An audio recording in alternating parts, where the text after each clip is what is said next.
Welcome, Dan Hardway, to the JFK Facts podcast. Just want to introduce you. We've known each other for a long time, but my guest, Dan, is a lawyer in West Virginia in a small town. Usually at this point in the broadcast, we ask you, where can we find you on Twitter and where can we find you on Facebook and where can we find you on social media? But I don't think you do any of that stuff, do you, Dan? By 21st century standards, I am totally unsociable. Probably makes I'm for on, a healthier life. I am on none of them.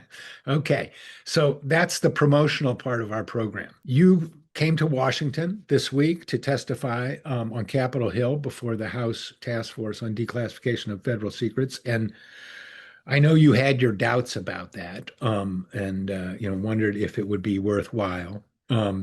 You did it. I think you did a tremendous job. Several people have said, "Well, that was a good panel, but Dan Hardway was definitely the best." And so I'll tell people while we're at it, you can find Dan's testimony on the website of the Assassination Archive Research Center, aarclibrary.org, and we're going to post it on JFK Facts as well. So that's really, what I want to talk about is your testimony. But how do you feel about, having done it? You did do it. You had your doubts, but you did do it. How do you feel now? Usually with my fingers, but it depends on what I'm feeling. So sometimes with my toes. Uh, I still have my doubts. yeah. You said, you said, and this is where I want to wind up, at the end of your statement, that really the real point you felt for you was this, why you spoke out was about secrecy and how it's eating away at the country. And I thought it was very eloquent about that, and that's why I think that your testimony mattered. But let's talk about that testimony because that's really the point of why you were there. Um, and I loved your opening line. For the past 62 years, the Central Intelligence Agency has actively and continuously obstructed the investigation of the assassination of President John F. Kennedy with no consequences for their actions. I mean, I love that as a statement because you remind people this is not a true crime story, or it is, but it's not primarily that. It's not a conspiracy theory, or it's not primarily that. This is an accountability story. This is like, can the government work type story. So that was very strong. And then you talked about how you personally experienced that in 1977 and 1978.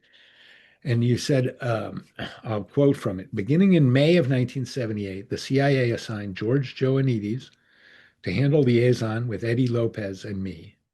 Joannides began to change the way file access was handled. This is about your efforts to investigate the assassination. And what we did receive would no longer seem to provide complete files we had been seeing.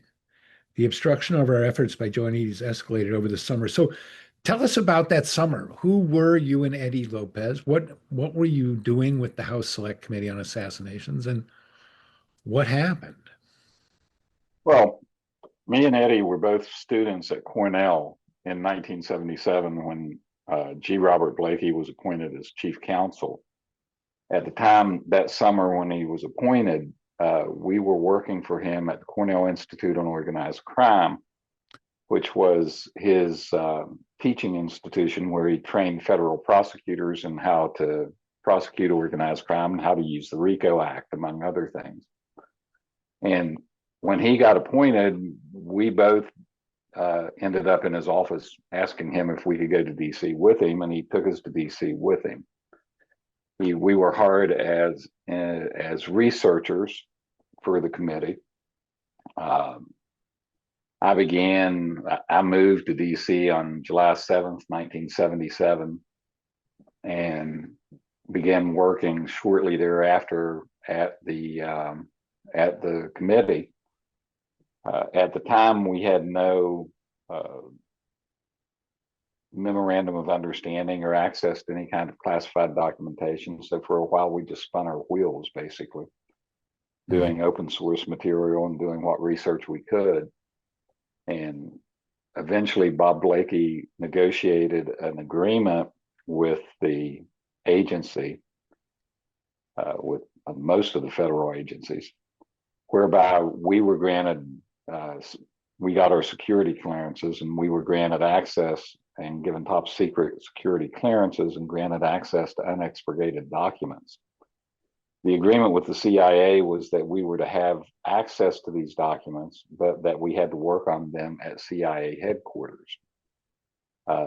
That was the upside of the agreement. The downside of the agreement was that anything that we ended up writing or wanting to publish or use had to be negotiated at that time, which is why Eddie and my report did not get published, is because they spent 4 days and only got through 2 pages of it, and it was a couple hundred pages long. So they were running out of money before the CIA ran out of obfuscation.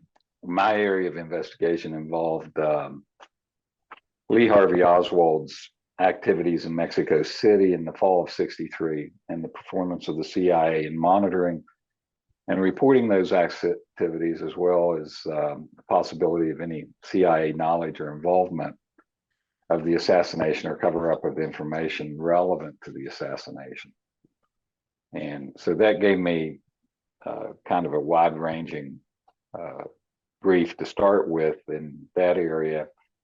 And I had basically an agreement from Dr. Blakey, from Chief Counsel Blakey, that he would support me on any other area that I deemed necessary for me to look into while I was there, even though it was not part of my official brief, just so long as I got that final section of the report done. That was my primary responsibility. He would back me up on looking into other things, like other people like Bill Harvey. And so you guys are first year law students, second year law students? We were rising second year. So that must have been a heady time for you. Exciting to be doing that kind of work. Yes. Yeah. So obviously, what happens when you meet George Joannides? Well, we didn't meet him initially. Initially, we worked directly with 2 clerks. They stuck me in an office out in CIA headquarters. I worked out there for quite a while, and they had 2 clerks, 2 employees who were responsible for us telling them what files we wanted. They would bring us the files. We would review them. We'd let them know when they were done with them. They'd come pick them up and bring us the next batch of files that we wanted to see. And we'd read the files. And one of the things that, we were green behind the ears, probably green all the way down to our toes. And we very quickly figured out that a lot of these notations and routing slips were giving us valuable information. And we started finding information from routing slips and references and tracking down other files that way. And one of the guys that we worked with in that period was Regis Blayhut. And then the other one was a woman whose name I don't remember. But it wasn't too long. Well, in May, they told us that the whole system was being revised, that they were bringing someone else in to assist Scott Breckenridge, especially with our document requests, mine and Eddie's, because we were doing them fast and furious and doing a lot of. And that person, we didn't know at the time who it was. Bob did. They told Bob about him, but they didn't tell us who it was. But he immediately instituted changes. It was around that time, maybe a little before that time, or maybe after, that they moved our offices back to the House Select Committee offices. And instead of us going out there and working directly with CIA personnel who would grab the files for us, we had to file written requests for the files. And then we would be notified when they were ready, and they would either bring them to the HSCA safe room, or we would have to go out there and see them after they notified us that they were ready. That was the first slowdown. And then slowly, as the summer continued, they started restricting things in the files. They started expurgating parts of it. I mean, we would get files that we were signing stating that we had seen the file, in which half the file would be in sealed envelopes that we weren't allowed to open. And the problem was we had had such a good working relationship initially, and they had been so open and honest, and we'd been, complimentary to our superiors about that, that when they started restricting our access and we started to complain about it, I don't think they took us as seriously about the problems we were encountering until Uh-huh. fairly late in the life of the committee. And then I think they started to realize that they really were uh, cutting us off. Yeah. Um, what were your personal dealings like with Joannides? As far as I remember, I think I met him twice. And the one that I can remember clearly was there was a particular file that we had been, that I had been wanting to see. It didn't have to do with Oswald or really any of the parts of the files that I think Joannides hid from us, the primary stuff, although this was a pretty important file. And it was at least contained in Bill Harvey's security office file, or at least referenced there. And I'd found a reference to it, and we really wanted it. Ended up, the committee issued a subpoena for it at one point. And at one point, they finally notified us that we could see it, and that we would see that they were going to show me an expurgated copy. And when I showed up at CIA headquarters in the little cubbyhole room somewhere deep in the bowels of Langley, they lead you around all through all kinds of different corridors, and all of them have unmarked doors. You're just no signs in there or anything. And who knows where I was in the building? But it was the same old room with the metal desk and the metal safes in it that had been there where I'd originally done my original work. And I sat down at the desk and waited. They notified the guy who led me there, notified, I guess, the guys upstairs. And Breckenridge and Joannides both showed up with the Uh, file. So Scott Breckenridge was Inspector General of No, CIA? Scott Breckenridge was, at that point, he was the chief Right, legal liaison with the committee. right. And Joannides was allegedly working for him. And they presented me with the file, which was in a nice new file cover. And I opened it up, and the file was thick like it should have been, which most of the files had recently hadn't been. But when I opened it up, it was immediately apparent that the whole file had been retyped. And not only was it on nice new paper and nice fresh typing, but the expurgated portions were left blank on the retyped page. And there were whole pages that were blank. Matter of fact, most of the pages were blank. And being a young, arrogant hothead, as I was at the time, which I acknowledge, and I did rub those people out there the wrong way, I told them exactly what I thought in no uncertain terms. Uh-huh. And basically stormed out and demanded that they bring my escort back and let me get back to work at the office, and that they would be hearing from us. That's what happened. As a result of that, the two things happened as a result of that. One, we were very close at that point to the end of the committee, and we were under pressure to get the final report done. This file did not bear on anything that was my primary responsibility to complete for the final report. It was one of the areas, it was Bill Harvey. And when I got back, the result of my blow up was that they negotiated an agreement that one of the senior staff members of the staff would be allowed to see the unexpurgated file. Not me, they didn't trust me. In other words, someone that was much less knowledgeable about what to look for. And that he would be allowed to see the unexpurgated portion of the file, and it was not Bob Blakey.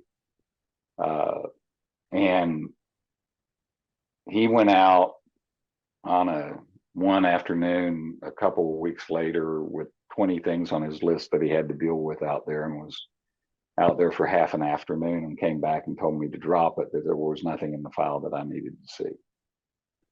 And that was the end of the matter from our end. From their end, after they started releasing documents in 2017, I found the memo to the file that Breckenridge wrote about our encounter. And he said the file was presented to me and that I had examined it and that no objections were recorded. It's technically a true statement since he didn't record any objections. Right. So, Another target, somebody you were interested in during the course of your investigation, the intriguing character of David Atley Phillips. Um, you learned a couple things about him. You talk about it in your testimony. First, he had said that he was in Mexico City in early October 1963 when Oswald was there, and you found out that wasn't true.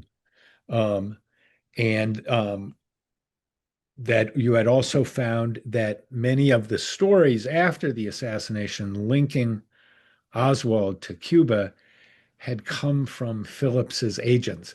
And you mentioned this an interview with Phillips where he becomes quite agitated. I want to tell people that document was not fully declassified until just recently. There is a record of well, it, but it's the memo that I wrote from that yeah. interview. Right. Tell us about interviewing David Phillips about these, that you've caught him in a couple of lies, and what happens when you're talking to him? Where were you? What did he look like? What transpired? Phillips at that point was supposedly retired and had started the Association of Retired uh, Intelligence Officers.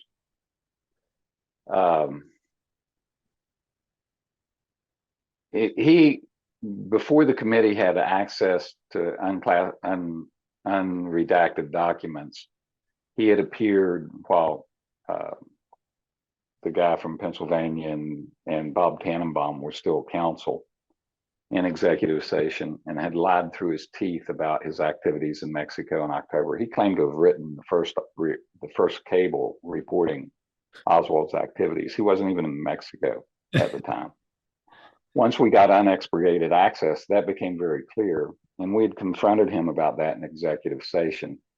And he just claimed, well, poor memory, I must have been mistaken. Well, he's a propaganda officer. And his first shot at it got seriously undermined because, and he was also trying to sell his book, but that all got seriously undermined when they let us have unexpurgated access. But we worked on him partially because so many people thought he looked like Tony Vessiana's Maurice Bishop. But we worked on him, put a lot of effort into investigating him, both Eddie Lopez, me, and Gaten Fonzie all. And the towards the end of August, we were wrapping up the more active parts of the investigation because so much effort was going to have to be devoted to writing the report. And so I accumulated everything I could about Phillips for one last interview. And me and Charles Burke were doing that interview. And it just so happened that they called Gaten up to DC right before the interview. And so Gaten was available to sit in on the interview too. And so he sat in with us. And the thing that I was really trying to build up to was the research that I'd been able to do when I had fairly good access before they figured out what I was looking at and before they brought Joannides in to shut it down. You see, when we first had access with just two people running files for us, I didn't focus on one area and try to lead the whole thing out so that they could figure out where I was going. I had 5 or 6 different things going all the time. Mm-hmm. And none of the files were necessarily related. So stuff that was important was buried in other file requests, and we could get them all because we were getting access. And during that period, I had started tracing out, doing CIA searches, 201 file searches and stuff on the sources of all those stories that appeared in the 2 weeks right after the assassination on linking Oswald to Cuba and to Castro. And my idea was that this all happened so fast that if it was a coordinated propaganda effort to try to push us towards blaming Castro, that it had to have been planned in advance, which would indicate advanced knowledge. So the next question was who were these people that were giving out the stories? And so as I did the research, almost all of them were CIA sources or assets, or witting or unwitting assets. Most Right. of them were witting assets. But there's nothing in the files that necessarily indicates who their case officers were. Right. So my main objective in that last interview was I wanted to hit him with all of these, and it's towards the end of the interview because at that point we'd tried to anyway. So I went down through the list, and that's interesting. Those notes were made part and attached to that memorandum. I've never seen the notes. And I did not put the names in the report that I wrote with it. I just attached the list to the report. That list has never shown up. Right. And but I went down through the list and just consistently, was he your asset? And almost every single one of them, there was I think one or two that weren't, or that he denied. And Phillips But acknowledged it. almost every single one of them was acknowledged as either a current or a former asset of David Atley Phillips. When we were doing that questioning of David, Gayton, I didn't notice it much at the time, but Gayton told me afterwards that he had 3 cigarettes lit at the same time. He was But he'd nervous. said it, he acted like it. You got to understand, this man is an actor and a propaganda artist. Mhm. He acted very nervous, but he's also a consummate professional. So, you once you're in that house of mirrors, you never know where you're at. Is he nervous? Does he want me to think he's nervous? Who knows? You make another point in your testimony that seems very relevant to that point, which is that that Phillips had been involved in propaganda activities against the Fair Play for Cuba Committee long before this, going back Yeah, to 1961. him and Cord Meyer designed the first one. Hmm.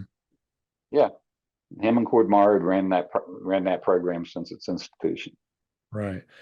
So he's running operations targeting the Fair Play for Cuba before the assassination, and after the assassination, his assets are saying the assassin came from the Fair Play for Cuba Committee. Yeah, and the thing about it is I was running through all of those assets where the stories came from. I didn't ask him about DRE because we were told and we didn't know at the time that DRE was actually started in Cuba by David Atley Phillips. Right. But we didn't know at that time that DRE was still actively being used by the CIA. We were told they were not. Yeah. And we were told that after April of 63, there had been no support for them and that nothing was done with them and that there was no case officer. When I ran down that list of questions and got to the end of it, it's like, playing show and poker. I got down to the last card in my deck and it was a deuce, and deuces weren't wild. But that last card should have been Joannides and David Phillips and DRE, Right. but it wasn't, and I didn't raise it. Because you had no idea. And right, because that was the ultimate propaganda operation that they ran, and they Yeah. had it in place before the assassination. Yeah. In your testimony, you quote Bob Blakey's reaction to the Joannides story, and I hadn't I hadn't seen it laid out so fully, I guess, or it'd been a while since I read it. Blakey said in 1977, 78, I was repeatedly and falsely assured by the CIA as an organization and Joannides personally that the CIA had no operational interest in or connection to the Directorio Revolucionario Estudiantil, DRE. very strong statements. Had I known at the time he would have been under oath in our hearings, not obstructing them for his special position in the CIA. Well, even worse than that, he was he gave Joannides the cover name that DRE used in dealing with him, Howard. Uh-huh. And Joannides assured Bob that they had searched diligently for a Howard, and there was no record, and they had no idea of who he might have possibly been. But he would keep looking, and if he happened to figure it out, they would let us know.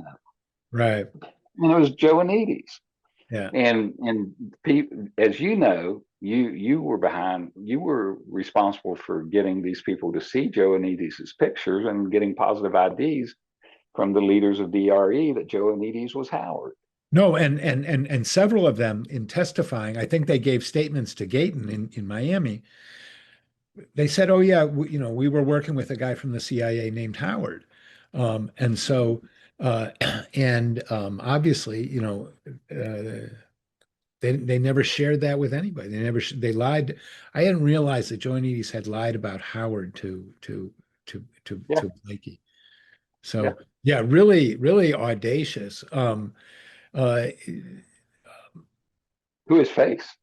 yeah.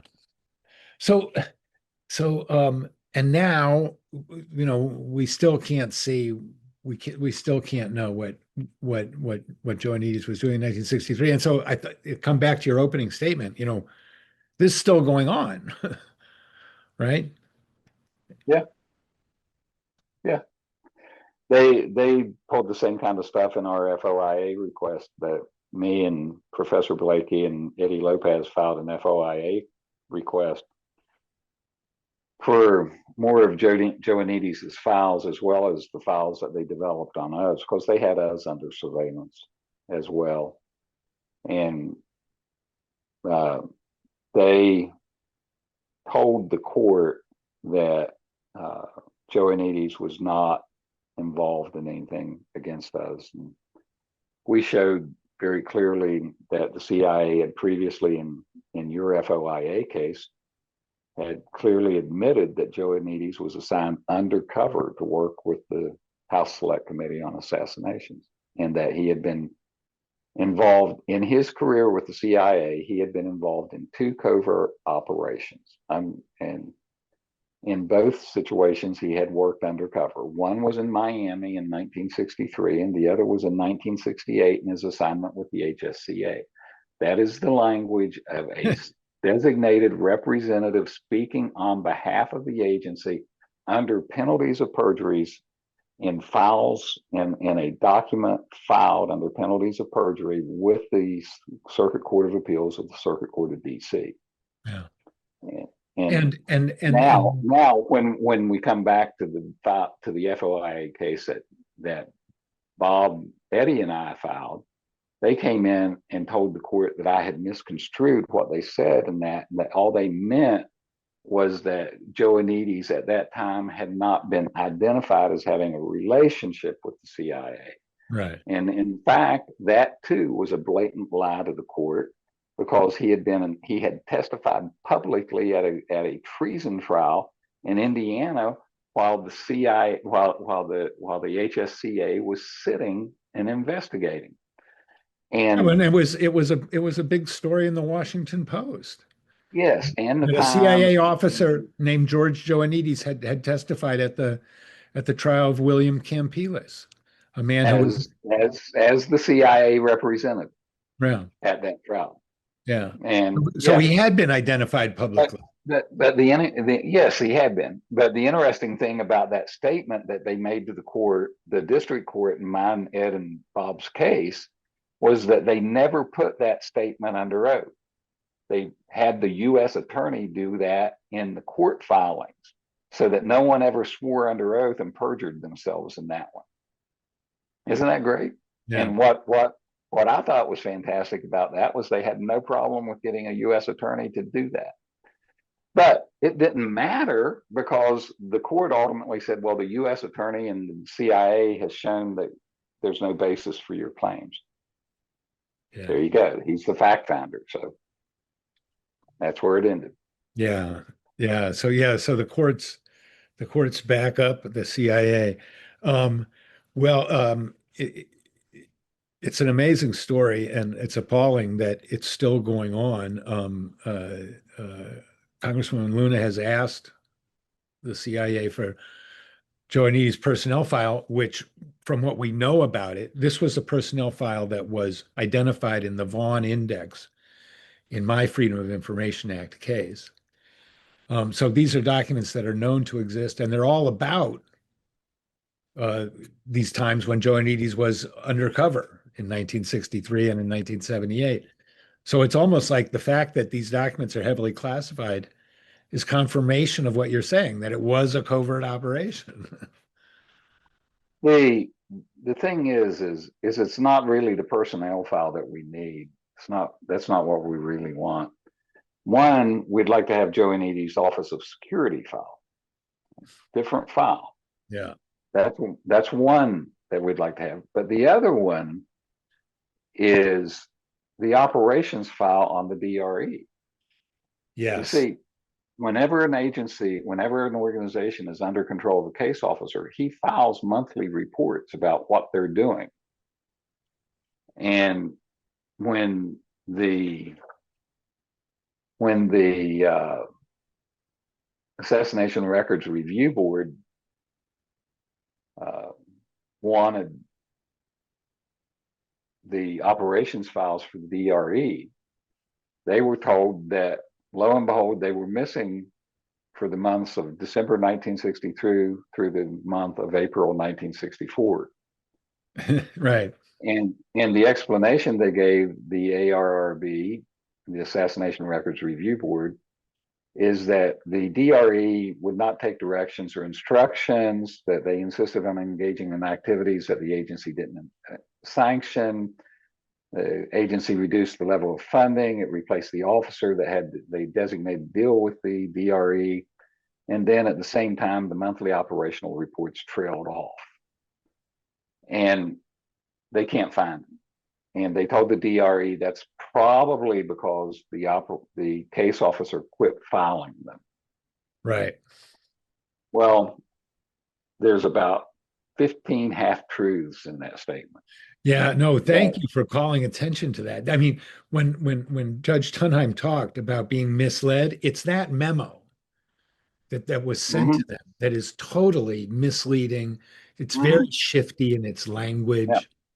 Now, Yeah, the thing is that in December of 1962, they had been having massive problems. They had massive problems with DRE during the Cuban Missile Crisis, and the two agents down in Miami, Kent and the other one, whose name slips my mind at the moment, who Ross were trying Crowe. to Crozier, yeah, uh, couldn't control them. And what happened is they had a meeting with the deputy director of plans. The leaders of DRE were brought to Washington and sat down and met and had a long meeting with Dick Helms, with Richard Helms, the DDP, Yeah, who assured them that he would give them a new case officer who was responsible directly to him and that their problems would be taken care of. That new case officer who began working in December of 1962 was George Joannides, and he was the case officer all the way through April of 1964. And when they deep six those files, or they've hidden them, I don't know if they've destroyed them or they've just keeping them hidden or they just won't turn them loose. But whatever happened to those files, they were definitely filed because they did not manage to kill the personnel files. And we got them. right. And George Joannides, through that whole period, retained control of the unruly student group and turned it into a very effective propaganda operation and was diligent and exemplary in keeping his filing of reports up to date and detailed. And it's in the personnel file on his performance reviews. So Yeah, those, absolutely. I never believed them when they said they couldn't produce them. The only thing that I thought maybe was that Dick Helms had those because right. Joannides had had reported to him, or Helms assigned him to that job, and maybe his reporting went back to Helms. And when Helms cleared out as CIA director, he famously spent a week destroying, MK Ultra, his most sensitive records. And I always wondered, maybe those were among his most sensitive records. Either that or that they're in a filing system that is outside of the normal place that they would normally look, and are files that were maintained for him separately. The same way that Hoover kept a separate filing system for himself. Right. And you raised a possibility before that I hadn't thought of, an Office of Security file, which is frequently where people like Angleton would stash super sensitive things, because that people in the whole CIA don't have access to that material, to that Right. to the Office of Security. So Right. And as far as I know, I never saw an Office of Security file. Those are very hard to get out of. yeah. So you know, so I learned about the Joannides personnel file when the substantive part of the litigation concluded. And in 2008, they provided me with this Vaughan Index, a list of the things that they hadn't given me, right? Which is what they have to do as part of the settlement. And so these documents from 1963 and 1978, and there's 44 of them from those 2 years. They're all about, Joannides' travel, his intelligence methods, his covers. Those are the reasons given for, the why we can't produce it. I mean, to me, that the story's right there, and this is what they can't come up with, because they can't explain. Whatever's in there, they can't explain it. They don't have a cover story available. They can't spin it. So there we are. And then along comes the CIA, and his House historian David Robarge in 2013 comes along with the theory of the benign cover-up. Now we are in true CIA land. Benign cover-up. I wonder what George Carlin would have done with benign cover-up. So what did David Robarge, the CIA's historian, say? What is the benign cover-up? Well, he was talking about they're dealing with the Warren Commission, Right. and in dealing with that, he said that they were complicit in keeping incendiary and diversionary issues off the commission's agenda and focusing it on what the agency believed at the time was the best truth, that Lee Harvey Oswald acted alone. This was a benign cover-up, or what, quote, was a benign cover-up, or what also has been termed a process designed more to control information than to elicit and expose it. Right? This is pure. Read these lines carefully, people. This is pure CIA misdirection and psychological warfare. But it's But really he interesting. he does do one thing later on in that article that he wrote for the CIA in-house classified magazine that was declassified in 2013. Is he makes one more statement where he actually tells us what it was they wanted to keep hidden. I'm not sure he recognized that was what he was doing, but he did. He said, moreover, the DCI shared the Johnson administration's interest in avoiding disclosures about covert actions that would circumstantially implicate CIA in conspiracy theories and possibly lead to calls for a tough U.S. response against the perpetrators of the assassination. If the commission did not know to ask about covert operations against Cuba, he was not going to give them any suggestion where to look. Now, the inference that you're supposed to draw from that ambiguous language, is what he's talking about is the conspiracies to kill Castro, right? Right. Which was what you would think when he says covert operations against Cuba. But that's not what he said, number one. Number two, information about the plots to kill Castro would implicate Castro in the assassination, retaliation. Right. Nothing about the CIA plotting to kill Castro would necessarily or even reasonably implicate CIA Right. in conspiracy theories, right? But what he wanted to avoid was disclosures about covert actions, different from covert operations that he talks about later, but covert actions that would circumstantially implicate CIA in conspiracy theory. Well, what would circumstantially implicate CIA in conspiracy theory? The fact that they had used Oswald as either a witting or an unwitting agent as late as September of 1963. That's what they're covering up. Yeah. Yeah. That's exactly where we're at. And so I guess, the benign cover up is still continuing. Um, Well, it's the best truth. the best truth. Yeah. What a what a concept. Best truth, good truth, better truth. Oh, Uh, you got to wonder who it's best for. yeah. And as you said in your statement, nothing is said about the honest truth. Right. Um, so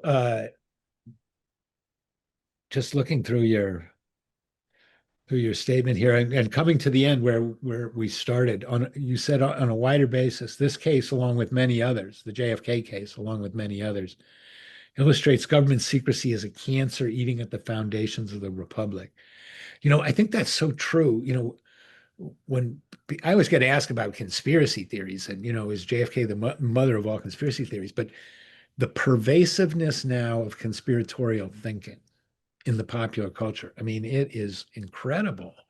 It's Well, it, because there's so much secrecy. yeah, yeah. And You know, Jeff, a Republican form of government is necessitates an informed voting public. yeah, Massive government secrecy, which is what we have. They classify what they ordered for lunch. you know, Massive government secrecy, it directly prevents having an informed public. There's no way. Paul Landsberger wrote the textbook on psychological warfare for the CIA, trained most of the agents in the 50s and 60s, trained David Phillips.